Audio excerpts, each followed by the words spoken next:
سبا د دوشنبې ورځ د 1404 هجري لمریز کال د قوس د میاشتې 24مه نیټه چې 2025 میلادي کال د دسمبر د میاشتې له 15 نیټې سره سمون خوري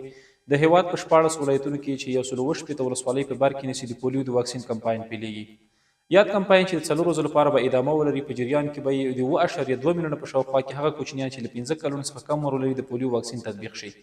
د افغانستان اسلامي امارت د عامه روغتیا وزارت هڅه کوي چې د وقایوي تدابیرو په عملي کولو سره د ساري ناروغیو مخنیوی وکړي. د پولیو ناروغي هم یو ساري ناروغي ده چې په سیمه کې شتون لري. د افغانستان د عامه روغتیا وزارت هڅه کوي چې د نورو روغتي خدماتو د معیاري کولو ترڅنګ د وقایوي تدابیرو په عملي کولو سره د ټولو هغه ساري ناروغیو چې په سیمه کې شتون لري مخنیوی وکړي. له قومي مخورو علما کرام او د سیمې له بانفوذ اشخاصو څخه مهیله ده چې په سیمه کې زموږ له واکسیناتورانو سره مرستندوی اوسیږي ترڅو وکولی شو د واکسین په ښه تطبیق سره د دغه وحشي وایرس مخنیوی وکړو.